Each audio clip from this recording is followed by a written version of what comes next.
It's a regular Friday morning at an elementary school in Arlington, Virginia. Career day.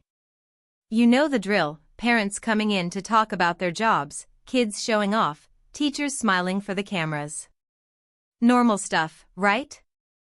Except what's about to go down in room 204 is anything but normal. There's this kid, Lucas Hughes. 10 years old, 4th grade, wearing sneakers that have seen better days. Lives with his parents in a modest apartment complex, nothing fancy, just regular working-class America. And Lucas has written this assignment about his dad. 3 paragraphs, careful handwriting, telling his class that his father is a 4-star general in the United States Army. Now here's where things get wild. His teacher, Mrs. Patricia Whitmore, been teaching for 23 years, got all her certificates on the wall, wears her flag pin every single day. She reads what Lucas wrote and loses it. Not quietly either. She announces to the entire class that this is the most ridiculous lie she's ever heard. Then she does something that'll make your blood boil. She grabs Lucas's paper right off his desk and tears it up. Rips it into pieces like confetti, lets them fall all over his worn-out shoes. You don't get to make up fairy tales about being special, she tells him. Right there in front of everybody. She's looking at this black kid from a rental apartment and deciding there's no way his story could be true. Generals live in big houses, she says. Their kids go to private schools. They drive expensive cars. They certainly don't show up looking like, well, like you. Can you imagine? You're 10 years old. You just wrote the truth about your dad, a man who's served his country for over 3 decades. And your teacher is publicly destroying you for it. Every kid in that room is staring. Some are laughing nervously. Others look uncomfortable. And Lucas is just standing there, hands shaking, watching his truth get thrown in the trash. But here's what Mrs. Whitmore doesn't know. In less than 2 hours, a 4-star general is going to walk through her classroom door. And everything she thinks she knows about Lucas Hughes is about to shatter into a million pieces. Let me take you back a bit. That morning started normal enough for the Hughes family. Lucas woke up to his dad calling him down for breakfast. The apartment was clean but simple, furniture that had seen some years, family photos on the walls, nothing screaming military family at all. That was on purpose. General Vincent Hughes kept a low profile. Security protocols, you know? When you're making decisions that affect national security, you don't advertise it to the neighborhood. In the kitchen, Lucas found his dad in jeans and a Georgetown sweatshirt. To anyone passing by, Vincent Hughes looked like a regular father. Maybe a teacher, maybe worked in an office somewhere. His wife Angela was pouring coffee in her scrubs. She had early surgery at Walter Reed Medical Center. On the fridge, there was this crayon drawing Lucas had made showing a stick figure with 4 stars on the shoulders. Right next to it, the calendar with today's date circled in red marker. Career day. Lucas had been waiting for this day for weeks. Finally, he could share what his dad actually did. But his father gave him that look, the same look he always gave when Lucas wanted to talk about his work. Son, remember what we talked about? Some things stay private for security. Our family is different. We keep a low profile. Lucas's mom squeezed her husband's hand across the table. He deserves to be proud of you, Vincent. The general looked at his son with gentle eyes. Just keep it simple tomorrow, okay? You don't need to prove anything to anyone. But here's the thing about being 10 years old and having a dad who's accomplished incredible things. You want people to know. You want to be able to say, yeah, my dad's amazing, just like all the other kids do. Lucas didn't understand why he had to hide when everyone else got to brag. So that morning at Jefferson Elementary, when Mrs. Whitmore handed out the assignment, write 3 paragraphs about your parents' careers, Lucas wrote the truth. Nothing exaggerated. Nothing made up. Just facts. My dad is a 4-star general. He served for 32 years. He's been deployed 6 times to places like Iraq and Afghanistan and Korea. There are only about 44-star generals in the entire military. He worked his way up from second lieutenant. Leadership means serving others, not yourself. Lucas's best friend Deshawn leaned over and whispered, "Yo, is your dad really a general?" Lucas nodded. Deshawn grinned. "That's so cool. My dad just fixes cars at the garage." And Lucas, being the kid his parents raised, whispered back, "My dad says every job matters. Your dad keeps people safe on the roads." But Mrs. Whitmore? She walked up behind Lucas's desk, read over his shoulder, and her whole face changed. Her lips pressed into this thin line. And Lucas felt it in his stomach. She didn't believe him. Not one word. "Now, let me paint you a picture of Mrs. Whitmore's classroom that morning. You had Tyler Bennett, white kid whose dad lobbied on Capitol Hill. When Tyler talked about his father meeting with senators, Mrs. Whitmore's face lit up like Christmas morning. How impressive. Public service is so important to our democracy." Then there was Sophia Wilson, Latina girl whose mom cleaned the Capitol building. When Sophia mentioned her mom worked there too, Mrs. Whitmore gave this tight smile and said, "That's nice," before quickly moving on. You see the pattern? Some kids got praised. Others got dismissed. And it usually came down to what their parents did and how much money they had. Lucas had been watching this play out all year. During the bathroom break, Lucas checked his phone. His mom had texted him. "Dad's flying back early from Korea, landing this afternoon.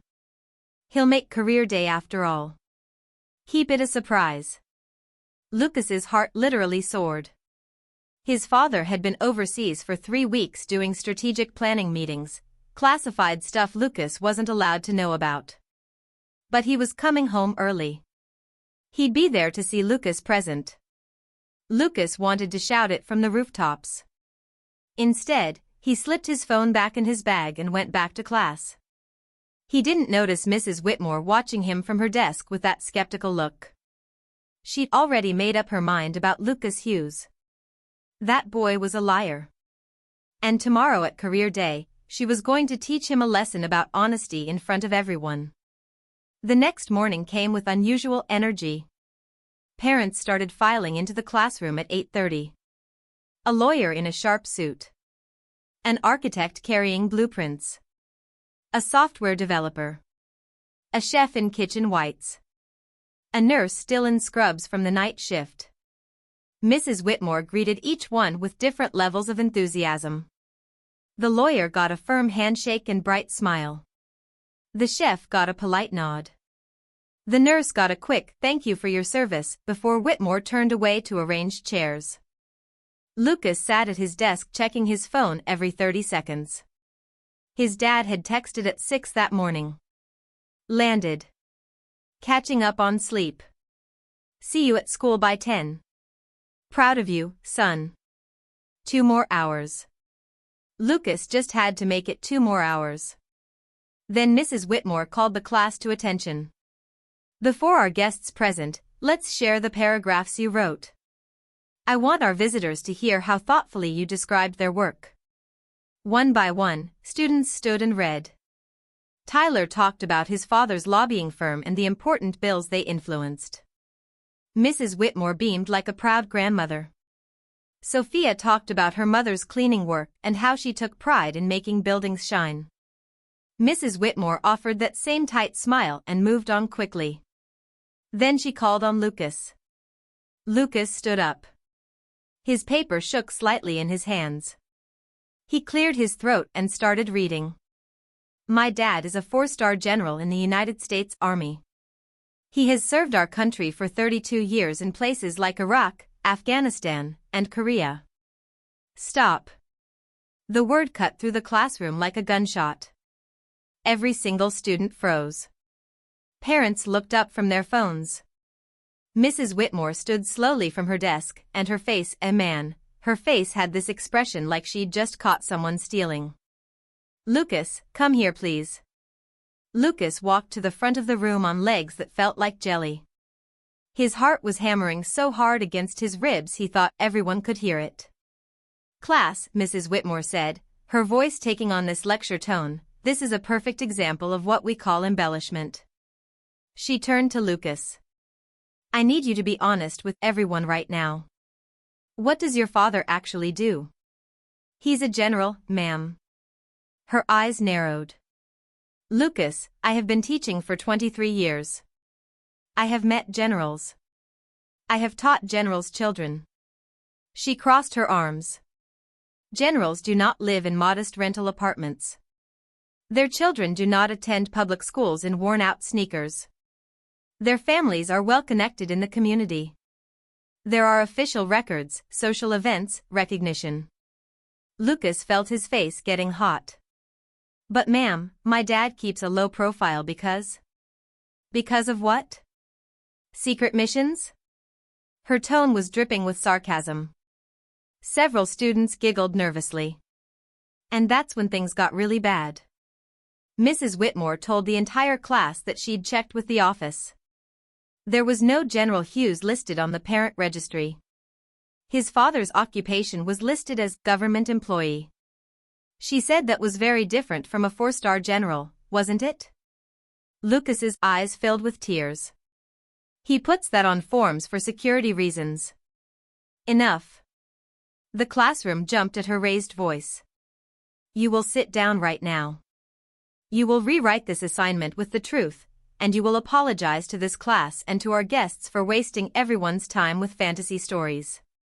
Tears spilled down Lucas's cheeks, but he didn't move. He stood there, 10 years old, being called a liar in front of everyone. "Lucas, I said sit down. My dad didn't raise a liar, ma'am." The room went completely silent. Mrs. Whitmore's face flushed red. Several parents shifted uncomfortably in their seats. "What did you just say to me?" "My dad is a general. He's flying back from Korea. He'll be here at 10. You'll see." Mrs. Whitmore's jaw clenched. "To the principal's office. Now." Deshaun Williams stood up. "But Mrs. Whitmore, Lucas isn't lying. I've seen." "Deshaun, sit down before you join him." Deshaun sank back into his chair, shooting Lucas this apologetic look. Lucas grabbed his backpack. As he walked toward the door, Mrs. Whitmore delivered her final blow loud enough for everyone to hear. "Class, let this be a lesson.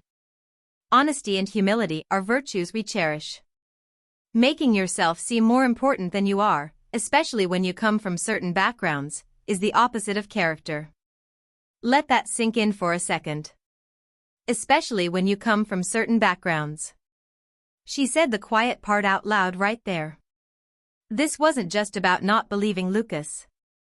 This was about a black kid from a rental apartment not fitting her picture of what a general's family should look like. Lucas stopped at the door.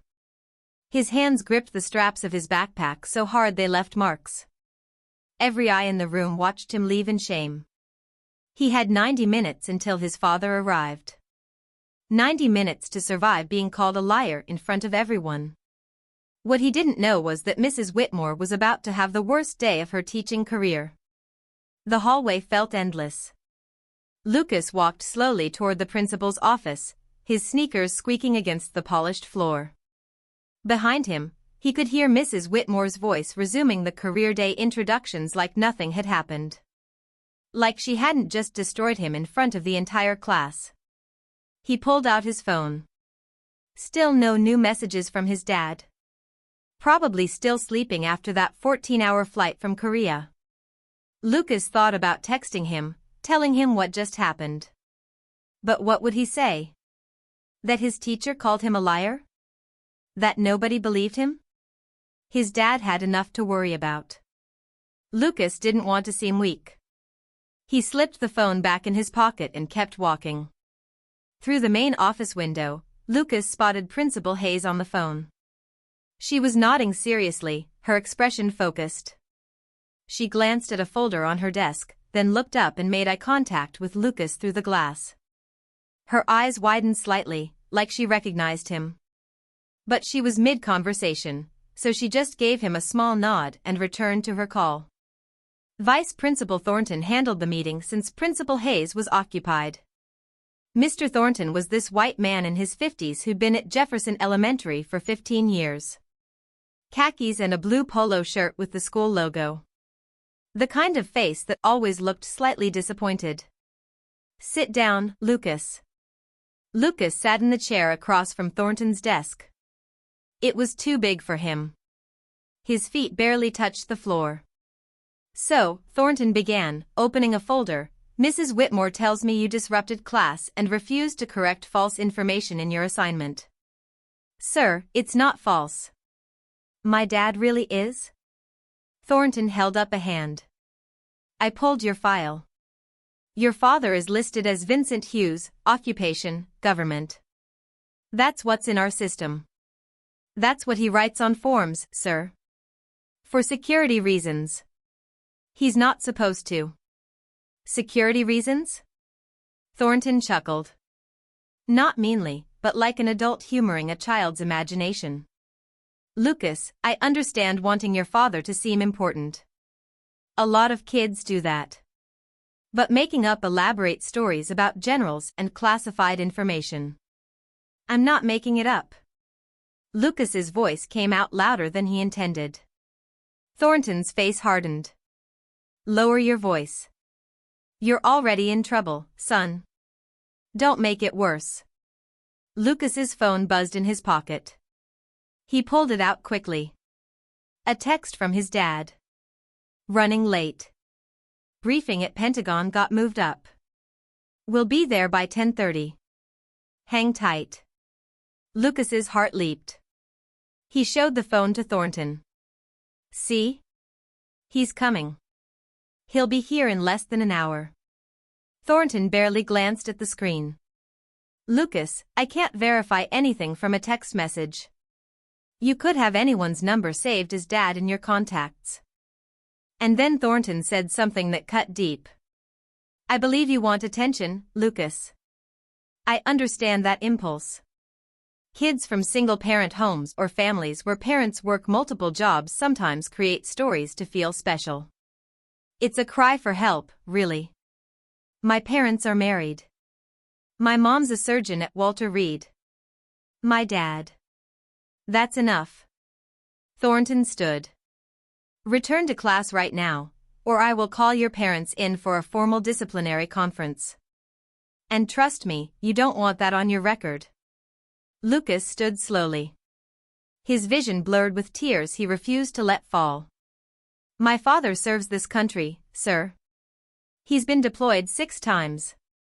He's earned the right to be believed." Thornton's expression softened slightly, but only slightly. "Go back to class, Lucas." When Lucas returned to room 204, everything had changed. Parents now filled the back and sides of the classroom, sitting in a semicircle of borrowed chairs. Career day was in full swing. Mrs. Whitmore stood at the front introducing Mr. Bennett. "So grateful to have these distinguished guests with us today." Lucas slid into his seat as quietly as possible. Deshawn leaned over and whispered, "You okay?" Before Lucas could answer, Mrs. Whitmore's voice cut across the room. "Lucas, do you have something to share with the class?" Every head turned. Students, parents, everyone stared. "Ma'am?" "Your apology." Lucas felt his stomach drop. The room went completely silent. This wasn't just his classmates anymore. There were adults here, professional people, watching him be humiliated. A 10-year-old black boy being forced to apologize for telling the truth. I don't have anything to apologize for, ma'am." The room gasped. Several parents exchanged glances. Some looked uncomfortable. Others looked at Lucas like he was being disrespectful. Mrs. Whitmore's jaw tightened. "Excuse me? In front of our honored guests, you're going to continue this defiance?" Tyler's mother, a lawyer in a gray suit, spoke up gently. "Perhaps we should let the child explain. I appreciate your concern, Ms. Bennett, but classroom management is my responsibility." Mrs. Whitmore's smile was tight and professional, but her eyes were hard. She turned back to Lucas. You have two choices, young man. You can apologize right now and rewrite your assignment with honest information, or you can spend the rest of career day sitting in the office while your classmates enjoy our guests. Which will it be? Lucas's voice cracked when he spoke. When my dad gets here. Your father is not coming, Lucas. The words echoed through the classroom like a slap. Parents shifted in their seats. Some students looked down at their desks. Mrs. Whitmore continued, her voice taking on this tone of forced patience. Sweetheart, I understand this is hard, but the truth is your father probably works a regular government job. Maybe at the VA, maybe at a military base doing paperwork. Those are perfectly respectable positions. She walked closer to his desk. But you've created this fantasy about generals in Korea and important decisions because you're embarrassed. I get it. You see Tyler's dad meeting with senators, and you want your family to seem just as important. Her voice dropped, quieter now, but somehow more cutting. But Lucas, there is no shame in being ordinary. The shame is in lying about it, especially when you come from a community that already struggles with stereotypes about honesty. Ms. Bennett, the lawyer, stood up. Mrs. Whitmore, I really don't think. Please, Ms. Bennett, sit down. The lawyer sat slowly, her expression troubled. Deshaun muttered under his breath, this is so messed up. What was that, Deshaun? Nothing, ma'am. Deshaun Williams, I heard you. Office. Now. Deshaun grabbed his backpack and walked out, giving Lucas one last look of solidarity before disappearing into the hallway. Lucas was alone now. Completely isolated in a room full of people. Mrs. Whitmore stood over him, arms crossed, waiting for his apology. The other parents looked away, uncomfortable but unwilling to intervene. The clock on the wall showed 9:28. His father would arrive in approximately 1 hour. But right now, in this moment, Lucas Hughes had never felt smaller in his entire life. He looked down at his desk, at the empty space where his assignment had been before she tore it up. His hands gripped the edge of the desk. And then he did something that surprised everyone, including himself. He stood up. Ma'am, he said quietly, my name is Lucas Hughes. My father is General Vincent Hughes. He's a 4-star general in the United States Army. He served for 32 years. And when he gets here, you're going to owe me an apology. Mrs. Whitmore's face flushed deep red. Sit down. No, ma'am. The room held its breath. Lucas Hughes, if you do not sit down right now. The classroom door opened. Principal Hayes stepped inside, slightly out of breath, her face flushed. Mrs. Whitmore. Hallway. Immediately. The tone of her voice made it clear this wasn't a request. Mrs. Whitmore blinked in surprise. Principal Hayes, I'm in the middle of. Now, Patricia. Every parent in the room noticed the use of her first name. That never happened. Mrs. Whitmore followed Principal Hayes into the hallway, the door closing behind them with a soft click. Through the small window, students could see them talking. Principal Hayes's face was serious. Mrs. Whitmore's expression shifted from confusion to shock to something that looked like fear. Lucas sat back down, his heart pounding. Whatever was happening out there, it had to do with him. The clock ticked forward. 9:30. In the hallway, Principal Hayes kept her voice low but firm. Patricia, we have a situation. Mrs. Whitmore crossed her arms defensively. If this is about Lucas Hughes, I was simply maintaining classroom standards. The boy was clearly. I just spent 20 minutes on the phone with Fort Myers Protocol Office. The words hung in the air. Mrs. Whitmore blinked. Protocol Office? Yes. They called because we have a very distinguished visitor arriving. Hayes pulled out her phone, showing Whitmore an email. They needed to confirm our security clearances, parking arrangements, and whether we could accommodate a security detail. Mrs. Whitmore's face went pale. Security detail? For career day? For Lucas Hughes's father. The hallway seemed to tilt. Lucas. Lucas Hughes? Yes, Patricia. The 10-year-old boy you publicly humiliated this morning for supposedly lying about his father being a 4-star general. Oh my God. The boy you sent to my office? The boy whose assignment you tore up? The boy you accused of making up stories because of where he lives and how he looks? Mrs. Whitmore's hand went to her mouth. I didn't. I thought he was exaggerating. He lives in that modest apartment complex. The father isn't on any social registers. There was no indication. Because senior military officials maintain low profiles for security reasons. Principal Hayes had never raised her voice at a teacher in 15 years of administration, but she was raising it now. I have spent the last half hour on the phone with a very polite but very firm aide explaining why a 4th grader was called a liar for telling the truth about his father's service. Do you have any idea what you've done? Through the hallway windows, both women could see movement outside. 3 black SUVs pulled into the school's front circle. Men in dark suits stepped out first, Secret Service or military security, Hayes wasn't sure which. They moved with practiced precision, scanning the area. Then from the center vehicle, a man stepped out. He was tall, dignified, wearing full military dress uniform. The dark blue jacket was immaculate. Medals covered his chest in neat rows, each one representing service, sacrifice, campaigns fought. On each shoulder, 4 silver stars caught the morning sunlight. General Vincent Hughes had arrived.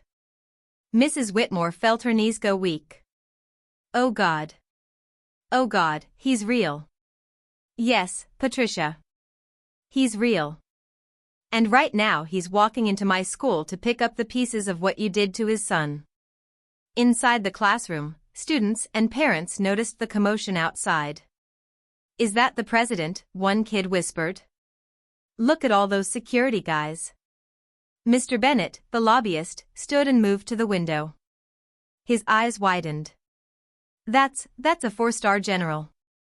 The room erupted in whispers. Lucas sat frozen at his desk. Through the window, he could see his father walking toward the school entrance with that calm, measured stride he'd seen 1,000 times. His dad was here. In uniform. Everyone was about to see the truth. General Vincent Hughes walked through Jefferson Elementary's main entrance like he was reviewing troops, calm, measured, taking in every detail. The security personnel remained outside per his instructions. This wasn't a military operation. This was a father checking on his son. Principal Hayes met him in the main hallway. General Hughes, sir, I'm Principal Hayes. I want to apologize. He shook her hand firmly but briefly. Principal Hayes, I appreciate you accommodating the short notice. I apologize for the disruption to your school day. His voice was professional, controlled, but there was steel underneath. I understand there was some miscommunication regarding my son's assignment? Behind Hayes, Mrs. Whitmore stood frozen, her face the color of chalk. General Hughes's eyes moved to her. Not angry. Just assessing. You're Lucas's teacher? Yes, sir. Mrs. Whitmore. General, I want to apologize. There was terrible confusion about. Confusion? His tone didn't rise. It didn't need to. My son was called a liar in front of his peers for telling the truth about his father's service. Where exactly was the confusion, ma'am? I didn't know. I had no way to verify. You didn't verify. You assumed. Mrs. Whitmore had no response. General Hughes continued, his voice quiet but cutting. Ma'am, I've spent 3 decades leading soldiers. One thing I've learned in that time, assumptions about people based on how they look, where they live, or what you think they should be. Those assumptions are usually wrong. And they're always dangerous. He adjusted his uniform jacket slightly. I've commanded troops in combat zones. I've briefed presidents and foreign ministers. I've made decisions that affected thousands of lives. But right now, the most important thing I need to do is check on my 10-year-old son who was humiliated for telling his truth. His eyes never left hers. Where is Lucas? The classroom door opened. Principal Hayes entered first, her professional smile not quite hiding her stress. Class, we have a very special guest joining us for Career Day. Mrs. Whitmore followed, looking like she might be sick.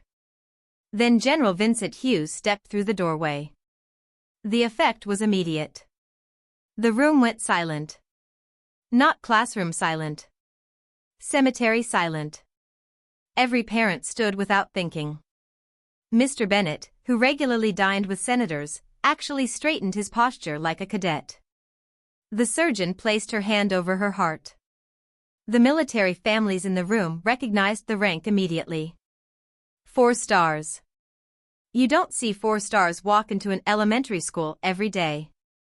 Lucas saw his father. And everything he'd been holding inside broke open. Dad. His voice was small, broken, relieved.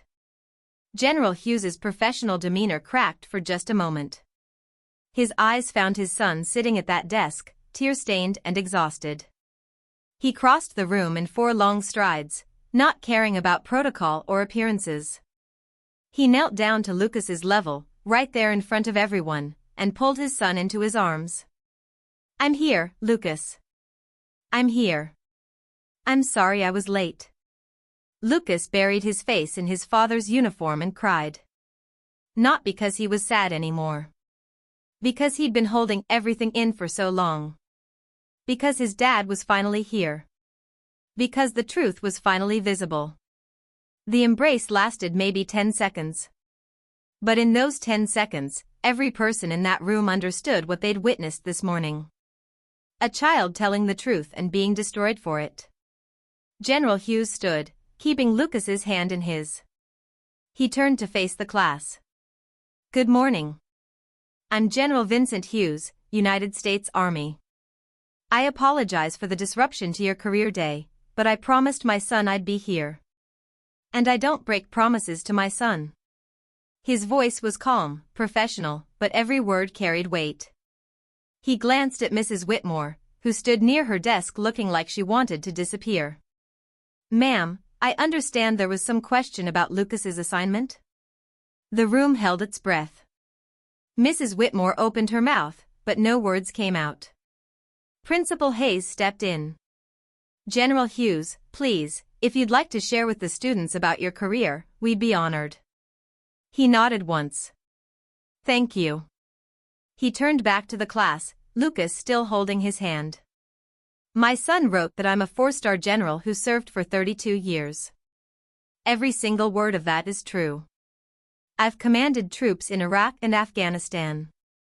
I've served in Korea, Germany, and across the United States. Right now I help develop military strategy for the Joint Chiefs of Staff. The students stared with wide eyes. Lucas also wrote that leadership means serving others, not yourself. He learned that by watching his mother, Dr. Angela Hughes, a pediatric surgeon who saved children's lives while I was halfway around the world. He learned it by moving 8 times, by changing schools 6 times, by spending birthdays and Christmases and Thanksgivings without his father because I was deployed. He paused, looking at each student.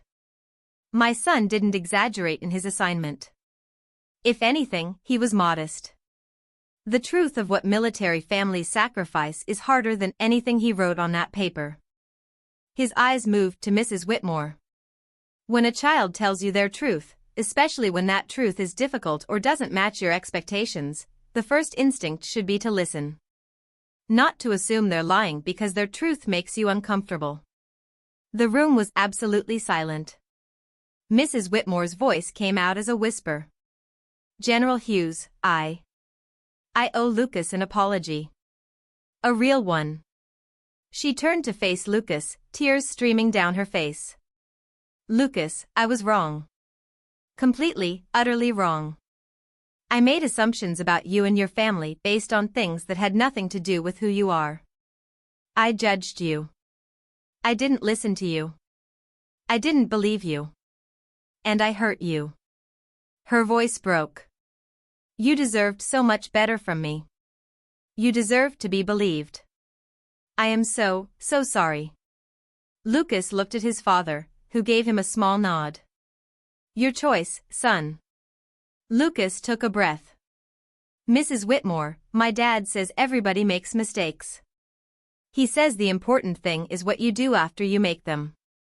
The wisdom in those words, coming from a 10-year-old who'd been humiliated hours earlier, hit everyone in the room. Maybe you could, believe kids more? Even when their stories sound too big to be true? I will, Lucas. Mrs. Whitmore wiped her eyes. I promise I will.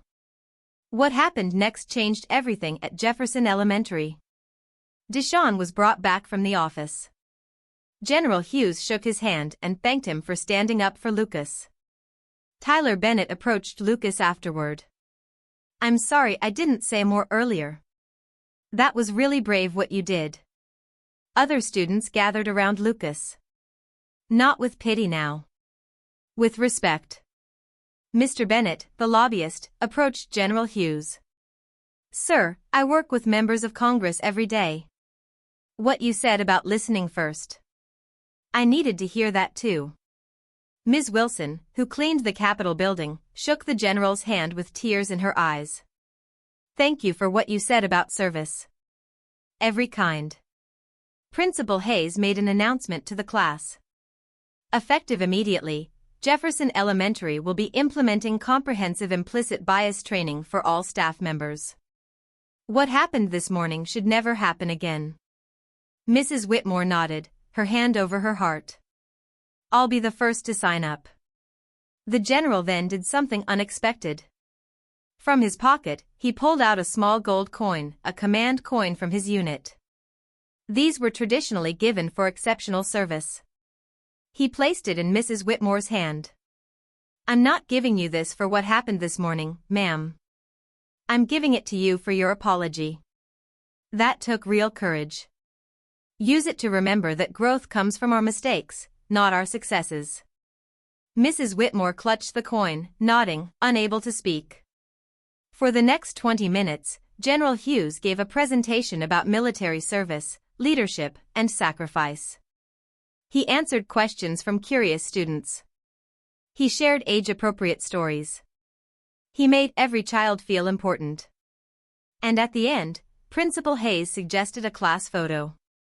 Students gathered around the general. Lucas stood front and center, his hand in his father's hand, wearing the biggest smile of his life. That photo would go viral on social media within 48 hours. But right now, in this moment, it was just a son standing with his dad. Finally believed. Finally vindicated. Finally seen. That evening, the Hughes family sat together in their modest Arlington apartment, the same apartment Mrs. Whitmore had judged as proof that Lucas was lying. Dr. Angela Hughes had left surgery early when Vincent called to tell her what happened. Now she sat on the couch with Lucas tucked under her arm, still in her scrubs. General Hughes sat across from them, out of uniform now, back in jeans and a t-shirt. Just a dad again. How are you feeling, baby? Angela asked, smoothing Lucas's hair. Tired, Lucas leaned into his mother. But good, I think. What did you learn today? His father asked. Lucas thought about it carefully. His parents had always taught him to find lessons in hard experiences. I learned that telling the truth is really hard sometimes, especially when people don't want to believe you. But you should still do it anyway. Vincent nodded. What else? That people's ideas about you can be totally wrong. But that doesn't mean you should change who you are to fit what they expect. Angela kissed the top of his head. That's very wise, Lucas. But Dad? Lucas looked up at his father. Yeah, son? Why didn't you just tell the school about your job before? Then this wouldn't have happened. It was a fair question. One that Vincent had been asking himself all afternoon. He leaned forward, elbows on his knees. Lucas, your worth has nothing to do with my rank. You're valuable because of who you are. You're kind. You're honest. You're brave. I never want you to think you need my accomplishments to matter. He paused. But I also realize now that keeping such a low profile put you in an impossible position. You shouldn't have had to defend your truth alone. So what happens now? Now we make sure this never happens to another kid at Jefferson Elementary. Or anywhere else. 3 months passed.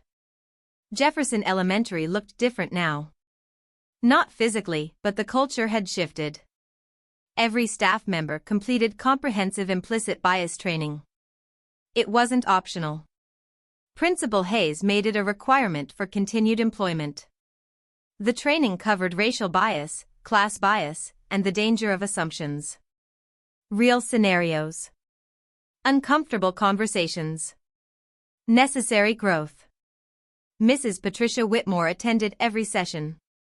She didn't just participate. She helped lead them. In a faculty meeting 2 months after the incident, she stood in front of her colleagues and shared her experience. 3 months ago, I hurt a child because I couldn't see past my own assumptions. I looked at Lucas Hughes and decided his truth was impossible because it didn't match the picture I had in my head of what a general's family should look like. Her voice was steady now, stronger. I've spent the last few months examining my biases, the ones I didn't even know I had. I've learned that my instincts about students were often just prejudices dressed up as experience. She held up the command coin General Hughes had given her. I keep this on my desk. Not as a trophy. As a reminder that growth comes from our mistakes, not our successes. The training led to real policy changes. New protocols. Verify before questioning. If a student makes a claim about their family that seems unusual, the first step is to check with parents, not interrogate the child. The Student Council, inspired by Lucas's experience, created the Truth and Trust Initiative, a peer support system where students could talk about times they felt unheard or disbelieved. Lucas became one of the founding members. Mrs. Whitmore's classroom changed too. On the first day back after the incident, she gathered her students and created a new classroom charter. The kids helped write it. It hung on the wall now in large letters. In this classroom, we believe first and question respectfully. We never assume someone is lying because their truth seems impossible. Everyone's story matters. Every student signed it. Even Lucas. Especially Lucas. Mrs. Whitmore also started a monthly family stories circle. Students could share about their families without judgment. The goal wasn't to compare or compete. Just to listen and learn. During one session, Sophia Wilson talked about how her mother took pride in her cleaning work at the Capitol building.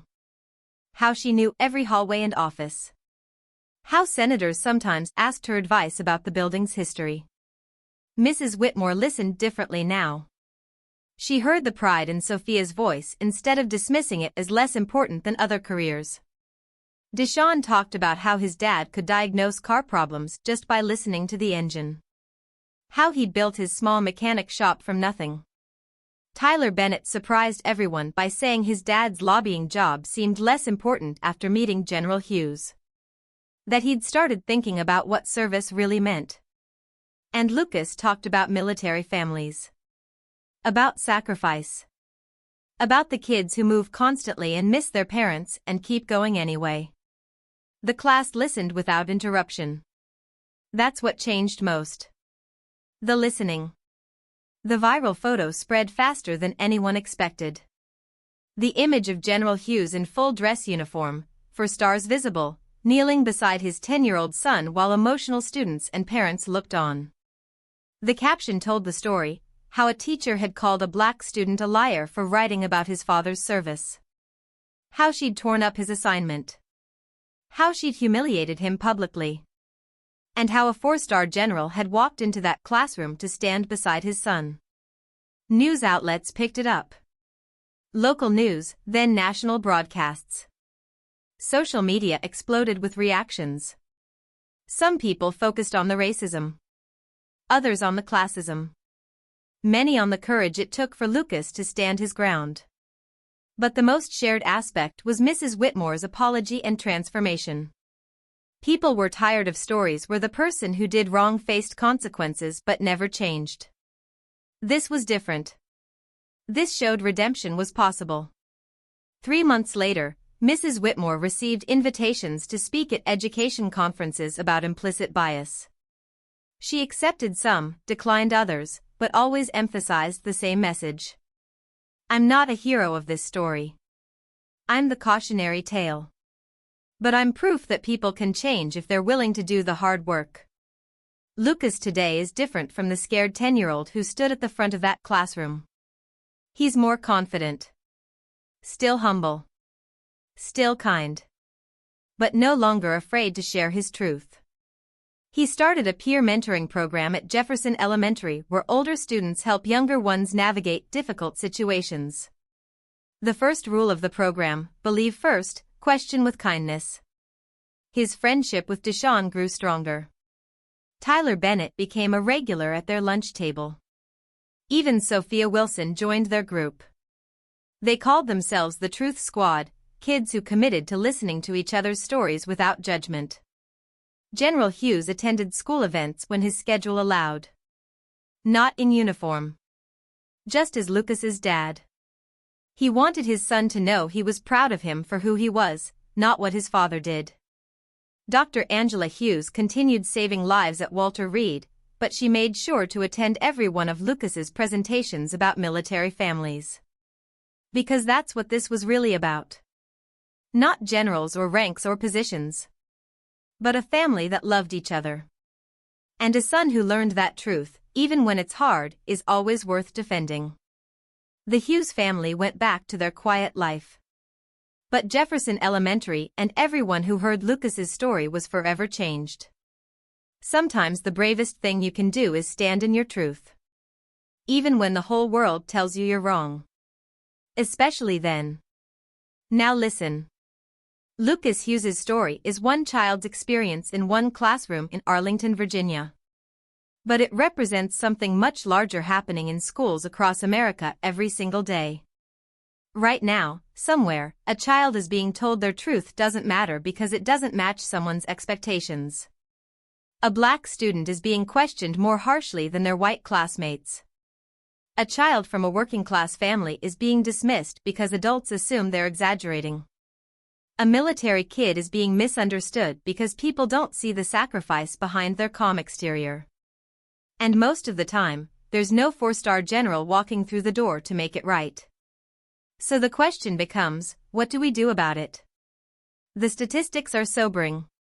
According to the U.S. Department of Education, black students are suspended or expelled at 3 times the rate of white students for the same infractions. Subjective offenses, things like defiance or disruption, account for most of these disparities. Translation: when a teacher has to use judgment about whether a student is being disrespectful, black students are punished more severely.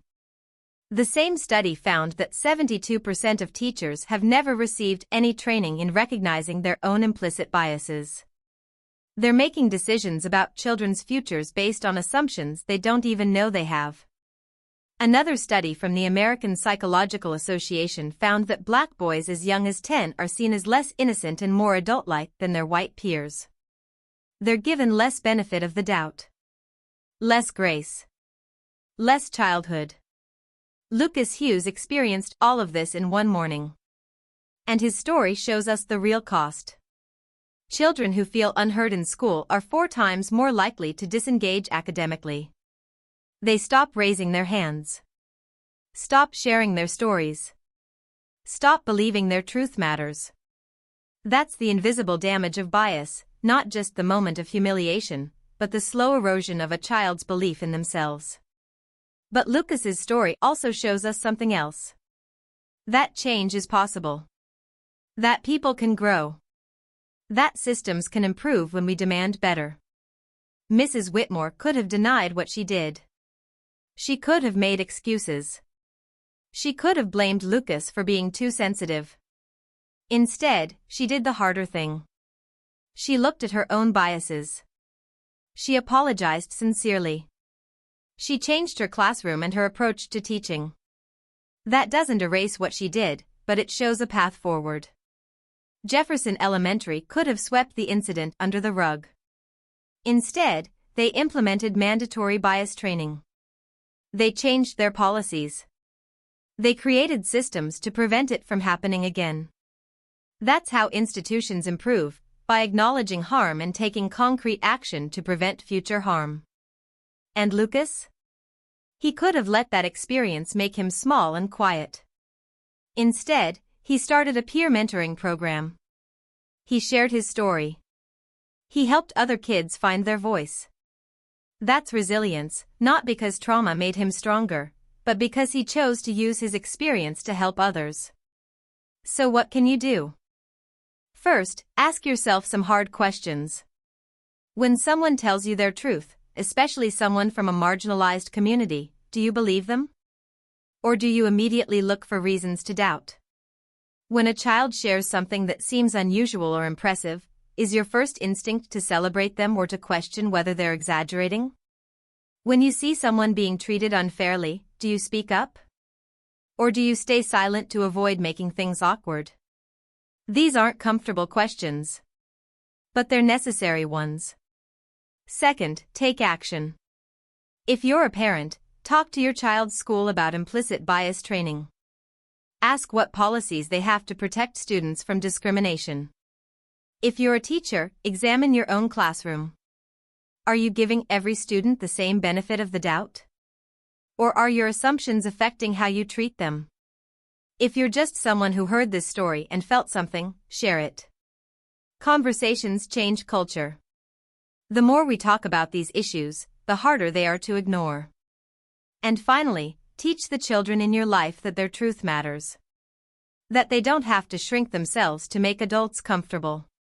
That standing in your truth, even when it's hard, is always worth it. General Vincent Hughes didn't walk into Jefferson Elementary that morning to humiliate a teacher. He walked in to stand beside his son.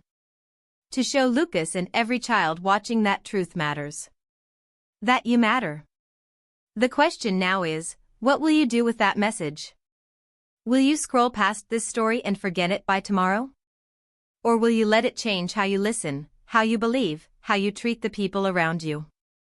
Because here's the truth that Lucas Hughes learned at 10 years old: one person standing in their truth can change an entire system. But only if the rest of us are willing to listen. If this story moved you, do me a favor. Share it. Someone in your life needs to hear this message today. Drop a comment below. Have you ever been disbelieved when telling your truth? Or witnessed someone else's truth being dismissed? Your story matters too. And hit that subscribe button, because stories like this about justice, redemption, and standing up for what's right are exactly what we're all about.